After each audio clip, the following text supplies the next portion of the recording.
here in Latin America, the lovely sunny side. Although I've heard it's been quite sunny in the UK. I'm roasting. I can imagine. I am roasting. I can hear you complaining from here. Thanks. I'm excited though. I'm super excited to get into this with you because you know it's a region that the last time I was here was SI, and correct me if I'm wrong, but I'm not. They were pretty good. Really? You don't think maybe having first place, second place, and third place is that not good? Yeah, it's pretty good. I think it's pretty good. Yeah. I want to say you made a bit of a bold statement, Fluke, and you're playing with fire. You said that Nesk might not show up. Listen, what I'm saying is he hasn't been showing up to the level that he shows up. It's that weird conversation that you have about a classic great player. Is when they perform at just a good level, for them it feels like a slow day. If you say a lot of players are hitting even on their KD, you're like, okay, well they're still pulling their weight. I mean, the man, he still has over this tournament a 68% cost. He's contributing. Yeah. But we know what he's capable of, and we know what he's capable of in a very recent bouts. We saw him at SI, we see him in BR6 where he's plus 34. He is so monolithic in those tournaments. So not having him at that level alongside Palu, who is still at that level, is like, when are we going to get that Nesk? It's best of freeze, which I think is going to suit Liquid right down to the T. Like, let's be honest, Liquid, whenever they have a bit of momentum, they are terrifying. I think we've seen that from SI. Like we've seen them. They came up from, a lower bracket run in many cases, and we've seen them just how strong they can be over time. Best of 3, this is where I'm going to see Nesk come alive, like 100%. I think Villa is going to be a great map for Liquid to start on. Fenix obviously picking this. It's always going to be risky against Liquid. I kind of looked at the maps and I thought, what map realistically can Fenix actually go to and they have a good chance against Liquid? Yeah, I really want to see Fenix do well. I really do. I think the whole storyline where they're the Mexican side, then they could qualify into, be the hometown team.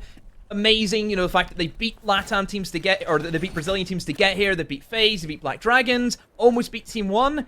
But at the same time, Fluke, I'm a realist. And the realism is that they're against Team Liquid. I mean, that's the thing about it as well, is because what you've sort of seen from them as a team is great aggression. A lot of them have been very balanced in terms of getting into fights, as we see here. They don't hide from that, but they have suffered a little bit. Some of their attacks have been quite scrappy. A team that is very good at pulling apart those plays has been able to do that. And here, they've been able to sort of scrape and scrap by, but in an elongated play session, as you said, in a best-of-3 scenario where Liquid can get into their form and start to become that big problem that they can cause so many other teams, that is where we're going to see those attacks suffer more. So this is why I sort of highlighted they need to kind of hit the ground running here on Villa. I think Oregon's going to be a rocky road, and they got to see if they can try and pull themselves together on Chalet. So Liquid will be attempting a kitchen, and what they've done is extend in towards the living room, typically an area of the map that we don't see utilized, I think, to the fullest of its effect, but fair play to Liquid, they're actually going to try and use some of the roam game that you can have with this extension, and they're primarily utilizing the Pulse. I love Pulse on a site like Kitchen. Primarily, a lot of attackers will try and take above, and the information that you can gain is second to none. It lets you know if anyone's moving in, in towards C4able areas. You can relay that information over to your team, and you can also gain a lot of C4 kills. We're seeing 3 of them on the side of Liquid. 1 already being used, but Moringa still does a C4, so does PSK. So I think for Fenix, they have to watch their step. Now, obviously bringing the gridlock here to sort of allow themselves that bit of a stretch, that bit of a limitation. Soft Nomad. A Nomad ban is apparently a consistent against Fenix. That's something I've learned digging into some of the stats against this team.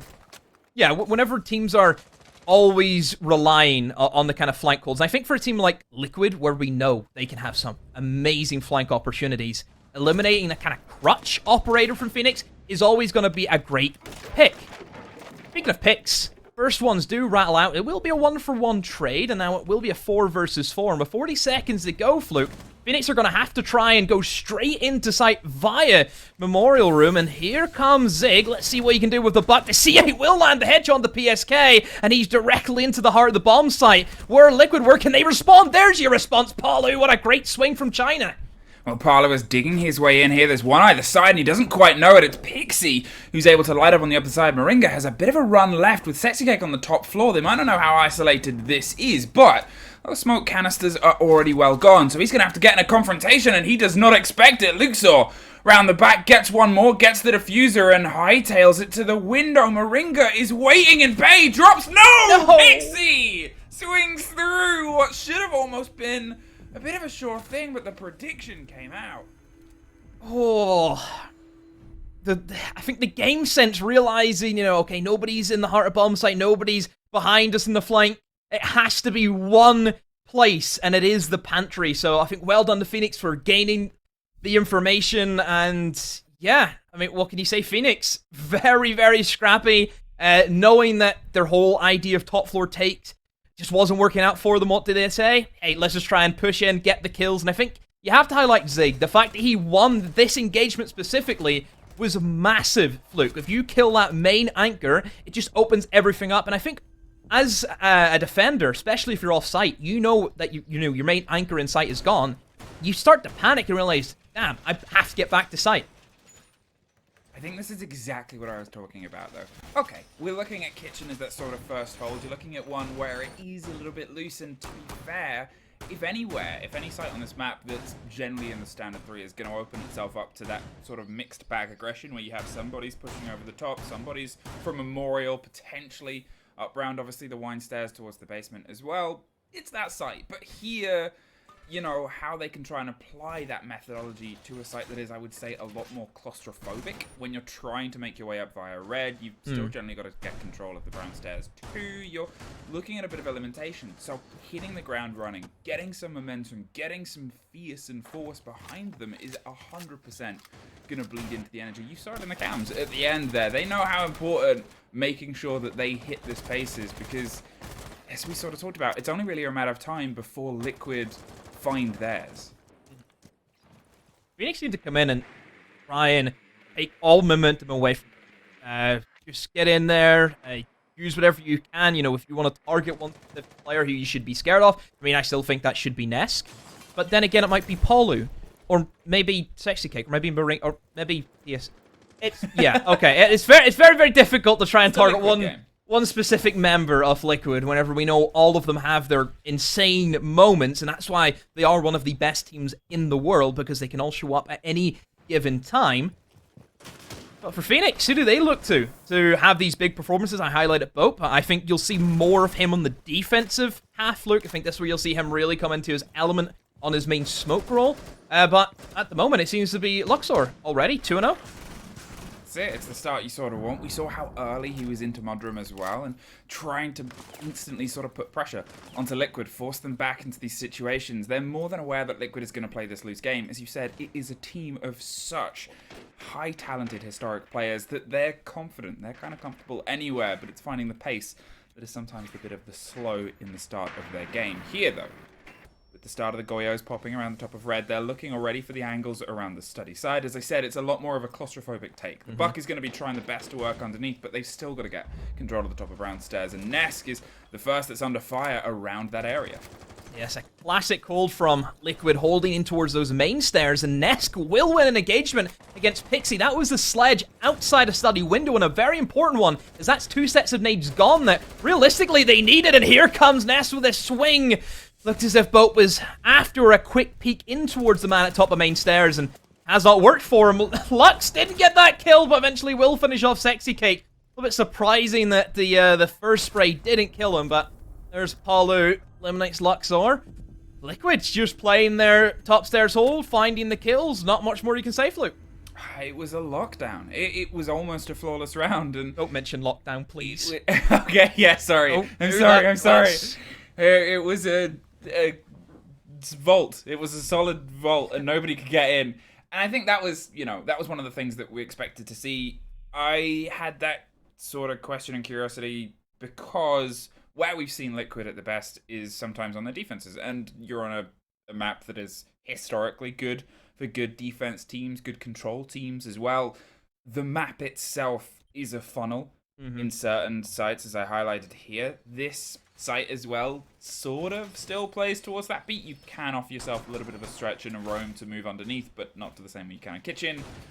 But what you see early on from the Liquid defense is they'll stretch themselves around the map, and they sort of know not to take the confrontations. They're not giving Fenix the isolated aggression at the pace that Fenix sort of want. And keeping them at arm's bay it's a tough game. Your team has to be, pardon the pun, watertight, and Liquid are. Liquid are a team that will, at times, I feel, maybe spread themselves a little bit too thin. They like control, like a lot of control. They want to try and gain as much access to the map as they can. You know, we're seeing an extension in towards Aviator in games. We're seeing some extension down in towards the kitchen side. They're not afraid to kind of like single themselves out and, you know, play that lone wolf playstyle. Yeah, none of these guys are scared about being left by themselves. Which, in a way, is good confidence. But I always think it's a massive risk. If you're against a team who knows exactly what to do in a room clear, teams that are very well coordinated in their attacks, who can get those refrags, 9 times out of 10, you will be left at a disadvantage. That's the only thing I would worry about Liquid, but then on the same side, I think Liquid, they know whenever they're beat, whenever they've lost positioning, they will fall back instantly. And I think that's it, as you can sort of see here. And Nesk is the first one that gets shut off. I think he was trying to come to the bit of the support here on the bottom of the staircase, and at that point, Palu's been able to pull away. They're not going to throw their life away just yet, as they realize that the more time you give Fenix, the more Fenix can set themselves up. Obviously, on 90 window, they can try and get themselves on the pinch on Study, and, well, that's where Palu is going. Sexy Cake is able to get one with the swing round as well, take care of Zig, and that's all of that approach there. As Zigmas goes down as well, you've lost your buck to get on underneath, you've lost your gridlock for that roam control, and Liquid have gained a lot, and this is the fastest I think we've seen this many bodies dropped. Great play from Palu. Over in towards Aviator, knowing that a lot of pressure has been applied to him. You know, we've seen the two-man job up the staircase, we've seen the sledge, and obviously Lux on the Iana. What does he do? He thinks, okay, I need to get out of here, goes for a swing, manages to find a kill, and immediately falls back. This is the thing with Liquid. Whenever they know they've lost their ground, they will easily fall back to their second positioning. And right now, with a minute 15 to go, Fenix, a man down. There's still a myriad of utility left in the bomb site. There's smokes that they have to go through, C4s they have to go through. This is going to be a tough round for Fenix, and if they win that, I'll be very, very impressed. But the positioning from Liquid, it's a crack. We had the first grenade pop off. Obviously, they don't have a huge amount to be able to burn through those ADSs, but luckily they bought themselves a spare couple of grenades. They're trying to dig their way through onto those Goyo shields. They want to try and minimize the direct swing, the hold that you can otherwise have on what is, again, this sort of dangerous rectangles. As they drive their way up towards the trophy room, they're looking for Palu behind the bomb chassis, who might not know that one's already slipped to the other side of the door, but he sure does now. The trade of the C4 picks up one more as they look for the crossfire. Bope went to stick it for a second, but they didn't quite have the solidity they needed. Moringa, well, he had a bit of the attention, but PSK is the one that commanded it all. Still had a bit of time to work with Fenix, still 30 seconds before the final man dropped, but hey, they wanted to go a little bit more aggro. Good job of getting that first kill. Kind of give them that entryway into the bomb site, but at that stage, Fluke, we talked about the utility. It's too tough to break down. And Fenix fall behind. 2-1 Liquid. It is always sort of, I guess, going to be a bit of a back and forth. But to be fair, if we're looking at how the story we expected it to go, they're still the underdog team. There's no two ways about Fenix in this sort of competition. They sort of came into this, and obviously, before we'd seen the performance throughout this, is a bit of a second fiddle to other Mexican teams, to obviously Atheris, who didn't quite hit the mark at all. And then suddenly we have Fenix. And we have Fenix doing what Mexican teams hadn't been able to do before, which is beat Brazilian teams. I think that had happened before, on record, before we sort of had this come together.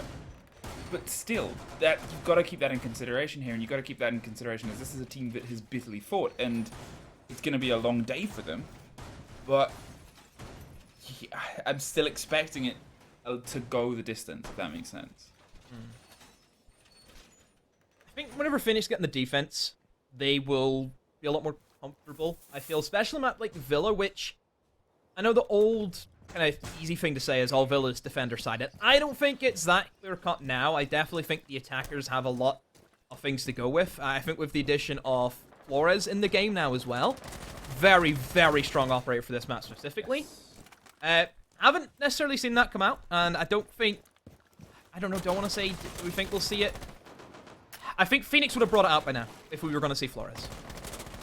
I think the thing with Flores as well is he was often seen as a bit of a fill-in against particular holds. If Goyo becomes a bit more of an obvious stretch, potentially we'll see it next time we're on AVG, where they need to sort of be able to drive in. There's not the hugest distance and difference to be able to try and drop some of those shields that are the swing and try and force them into more comfortable situations. But you got to look at how Liquid had the hold. They had half of the wall open so they could swing around from gun vault. You're still in this sort of tricky situation. Bringing the buck and the sort of combination with obviously the sledge in that situation, you're thinking, okay, well, Flores still has a great gun. You could potentially swap that out and go with 2 of those 6 frag drones. Like, the information is insane that you get. I'm pretty sure you get flashes as well with them. Like, you know, it's just strong. It's just a great kit, and you can never really go wrong. Zig has managed to get the first pick. It's a great start. Being able to find Moringa at C4 gone, which we know is always going to be favorable for Fenix, where they have had a bit of a slow playstyle at the moment on Villa. They haven't been the quickest team, so definitely eliminating some of that utility that could come in to bite them later on.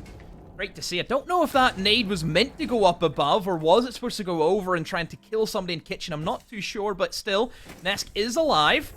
Pantry will be open, so bit of a change of pace now, Fluke. Fenix were very heavy and trying to go above. It wasn't working for them. They were getting beaten back by the pulse information that was being gained. Now they're opting for a bit of a pantry swing and actually changing up their direction. There's still a good chunk of players over towards living room, so still another side of the map that Liquid they have to be aware of, and they're almost trying to compress Liquid and just waiting to see if Liquid are going to crumble or not.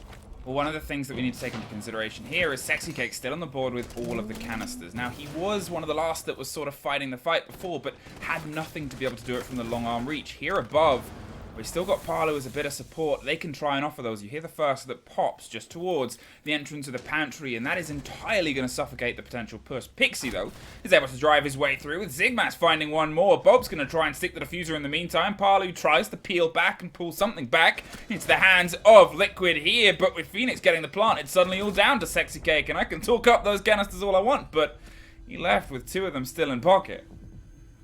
Yeah, Fenix doing well to realize that there was a bit of a lack of pressure coming in from the players upstairs. I mean, Sexy Cake was just holding on to a hatch. I would have much rather seen him in some of the floor angles, holding on to the doorway, primarily in towards the kind of China door that we have, which is just towards the kind of grandfather clock area of the map. That would be primarily where I think he should have held. I think that door specifically, it's a scary one to push in from, because there's like a lot of angles if you're from an attacker perspective.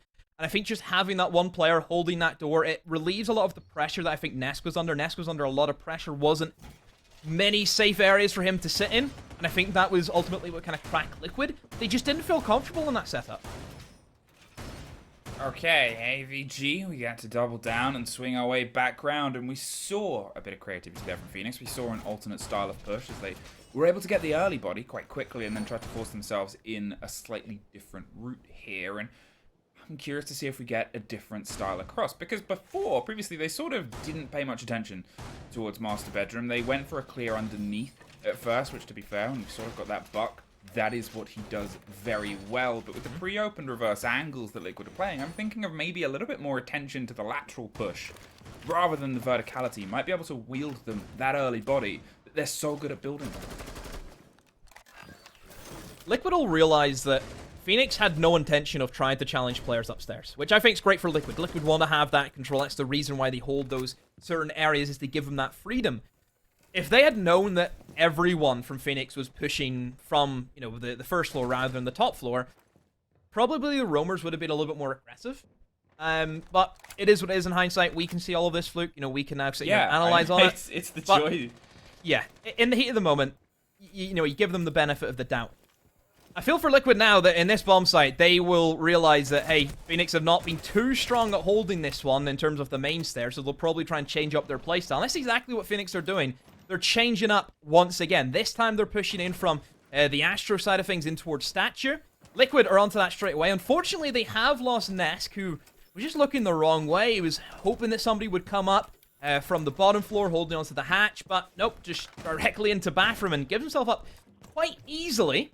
And that's the Wamai a great pick if you think about it. I know it's, Wamai not the flashiest of operators that we think about Fluke, but the gadget, the Wamai discs, getting rid of him very early on, it means that you don't have to deal with any more utility being tossed about. Yeah, it's always that trade, is you look at operators that get more powerful as the time goes on, you look at them sort of in the situation of you kind of don't want them to be that early aggressor. And to be fair, Nesk was able to get a pretty solid take with that gun, but when those positions are being stressed, I think that's one of the most fascinating things about Fenix. In terms of who is getting into engagements, it's kind of all of them. All of them are running with really good, really aggressive KDs. All of them are quite sharp. You never really know where the first blow is gonna come from the claw of this clawed bird, as Fenix sort of swoops every angle at once. And it's a loss, sure, but it's a very tough one to predict against. Vault wall is going to be open, and Sexy Cake walks right past the gridlock mines and manages to shoot her right in the dome.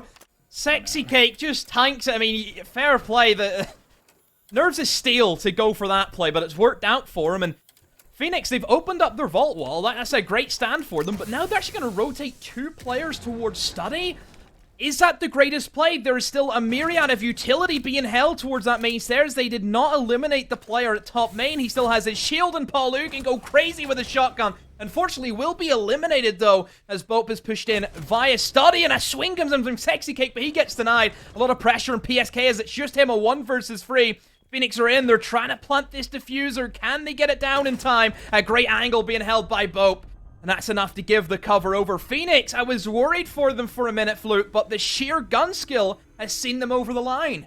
What a time for Bope to get off the kill board and find himself a triple. What a way to build behind what was, I guess, a bit of a surprise strike, because you sort of called it, rotating over to Study, picking up the attack when you suffered with the diffuser cold on the staircase, where you know that they have this presence. It's such a big sort of risk. It's such a gamble and a gambit, and here, as I sort of highlighted at the beginning, I guess that lack of knowledge of knowing where Fenix is gonna go next, that almost ferocity, that feral nature, is playing very well on a map where I guess expectations are kind of being thrown out the window here. And they've got themselves a guaranteed even split on their attacks here, which, as I said at the start, is a fantastic lead-in. Like I said, they're much stronger, I feel, on the defensive half. That's where you'll see them come alive. So this is excellent stuff for Fenix, and there is still a massive possibility for them to just run the exact same round over. One difference that I would have loved to see Liquid make, which they didn't, would have been to bring Arcade. I think you bring that operator, you fire one Electroclaw onto the vault wall. Nobody's opened that vault wall. With Thatcher being banned out, no Maverick being a pick of interest for Fenix, Tide is a great way of denying access to that vault wall. Sure, they bring a Mute, and you're probably thinking, oh, well, Mute can still deny access. One nade over the top, that's all it takes. And that's exactly what happened the last round. Tide charges are much more difficult to place down. You can even place them on other sides of walls that you can't even get a nade to. You know, it's very, very strong mechanic, and that would be the only micro adjustment I would have loved to have seen. Wow, can Fenix drive themselves once more? See if they can put themselves in the 4-2 split here and really try and push into a solid half before they head onto their defense. Here, Liquid slightly juggled operators. They've slightly changed up positionings. Nesk again, he's a bit curious, a bit cautious if he's going to be the first point of call, but look at how many bodies are stacked of Liquid over on this side, and here it is a different player of Liquid that is suffering the first. PSK right in the core, right in the heart of this, and it's going to be the call to arms for those loose Liquid players.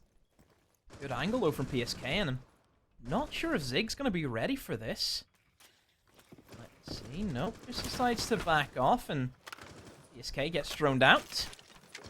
PSK still happy enough to hold on to red stairs as long as he can. Liquid, of course, having that control statue, which is where Fenix tried to attack from the last time. And I think because Fenix have noticed that, yeah, there's a lot more utility being placed over towards statue, maybe we should try our main stairs take again, which they did struggle with the first time they attacked this, which is the only worry.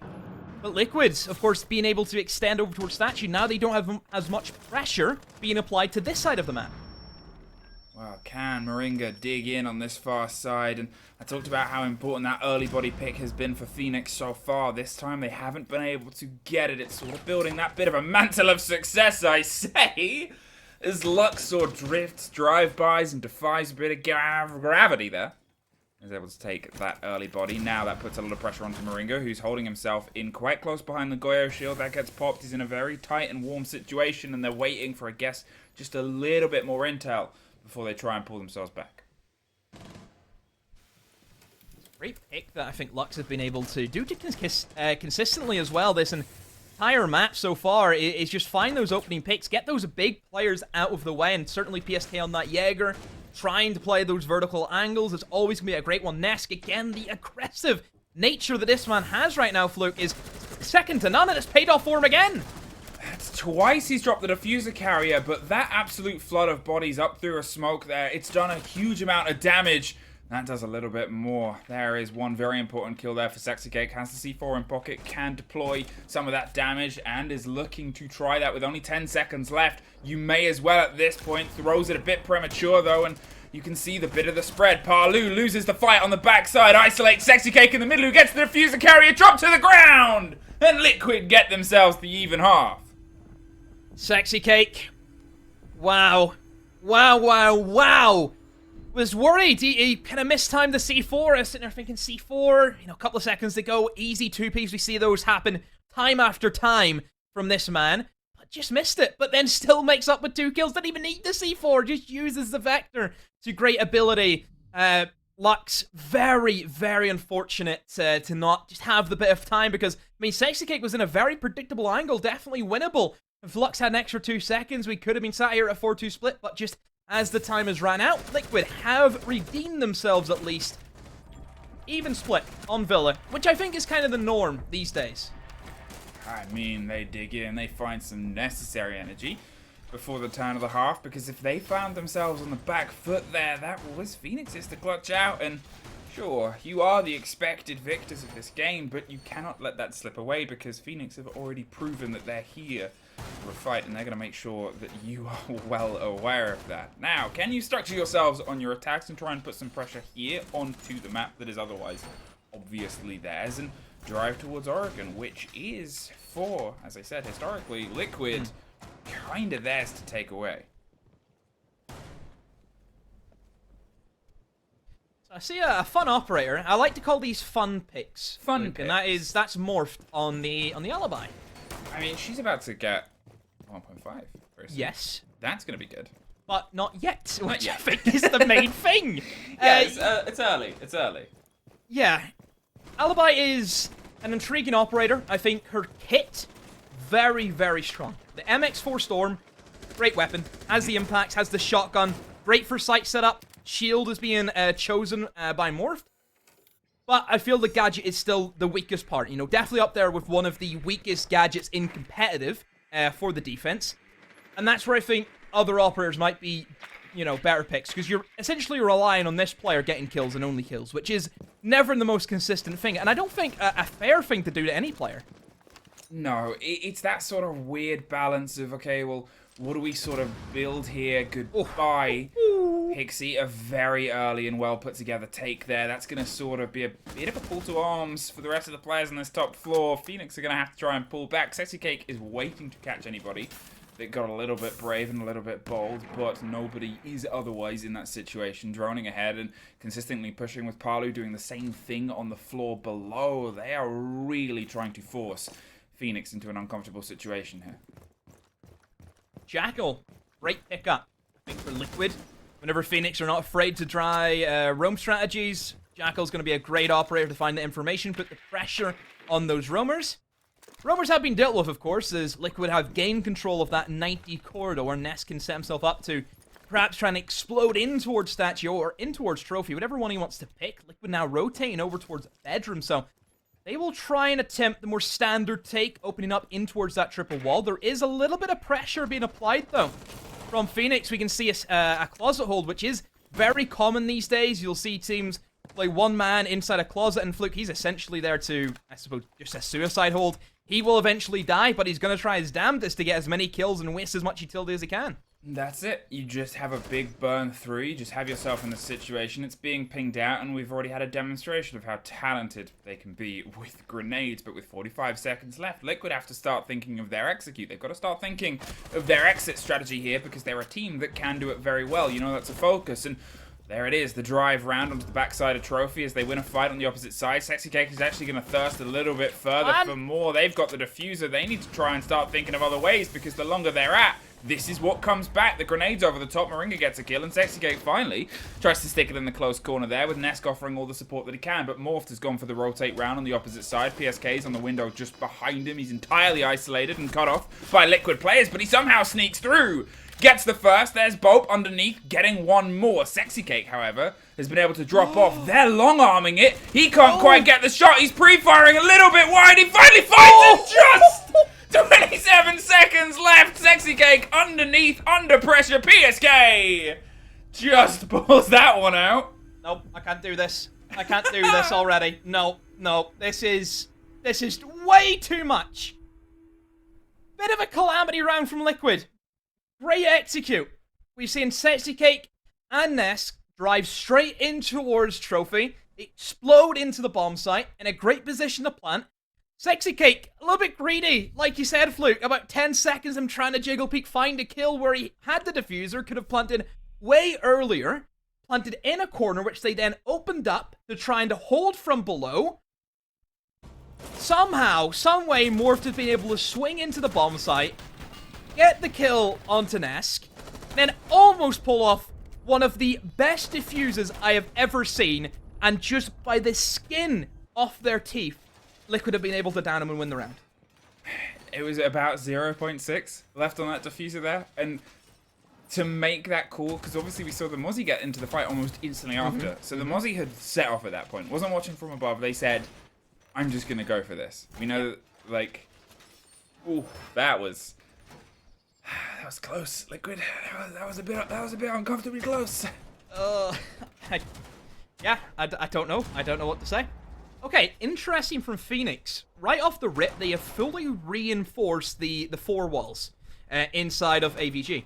Usually the ones inside of Aviator, the right side is usually open, and then something like a deployable shield is placed on the vault door, and then you can kind of have an aggressive peek, and it stops anyone rushing in for a study. They fully reinforced that. So if Liquid wanted to go just for a standard study take, they could do that extremely easily. Which, you know, I always think if teams want to play a little more safe, then sure, reinforce it up. But with how easy it is to play that bomb site from, like, outside the study window, it's always risky, in my opinion.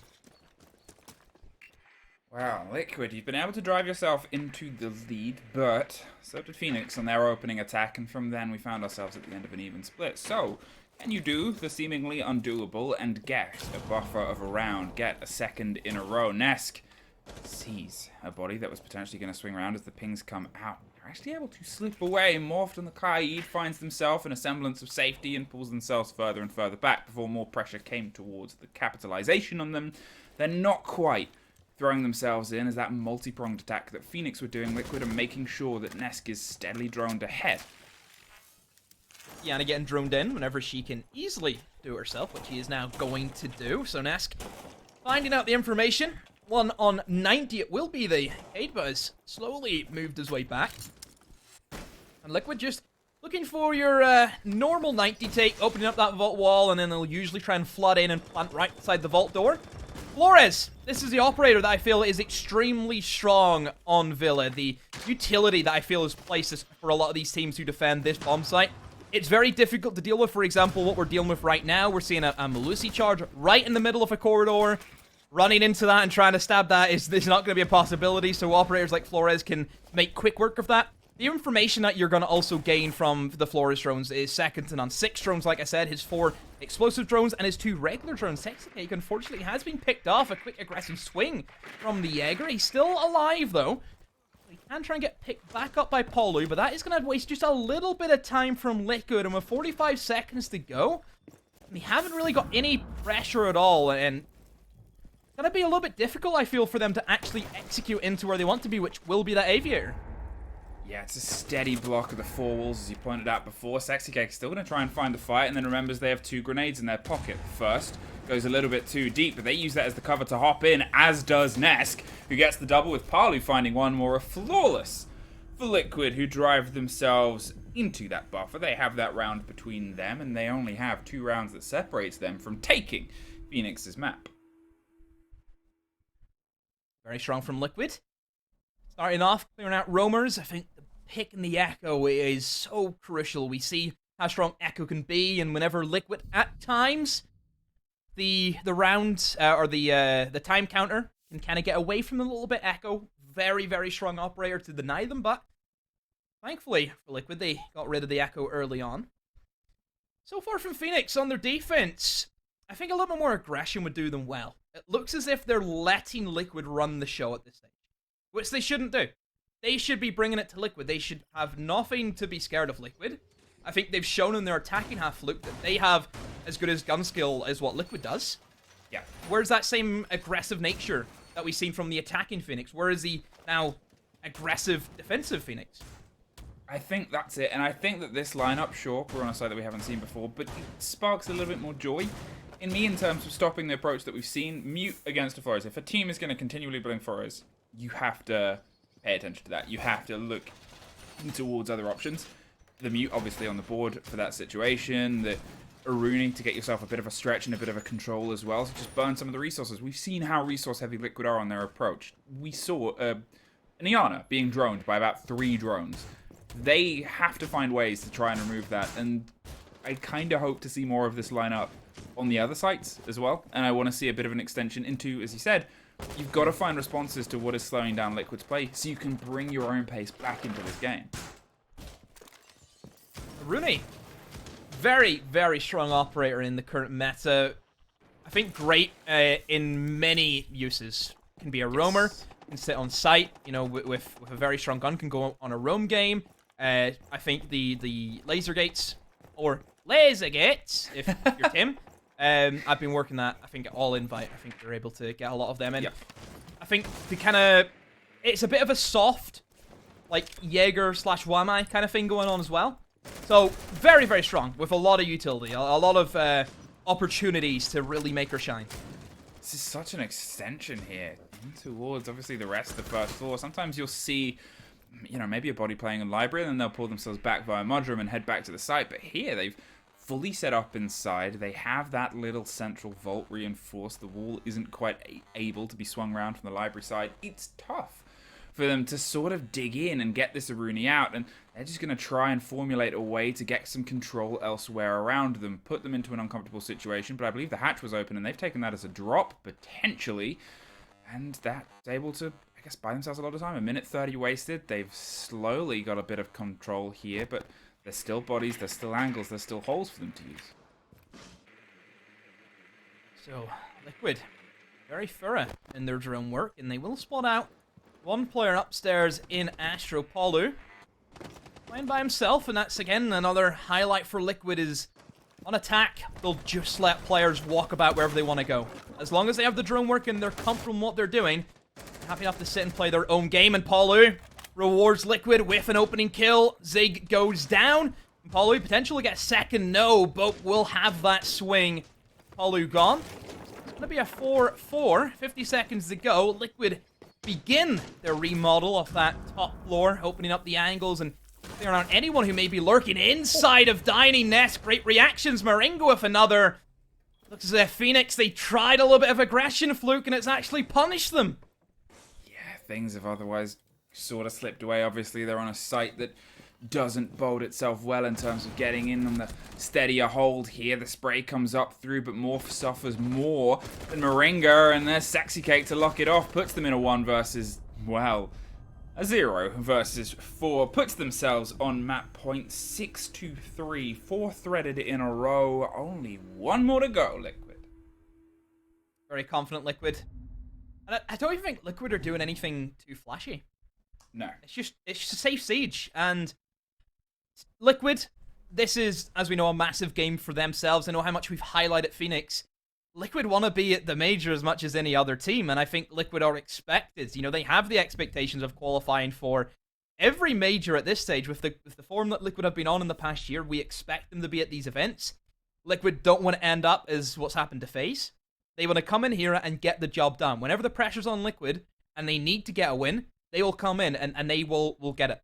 Yeah, Liquid are very, very decisive in how they play their Siege. Yes.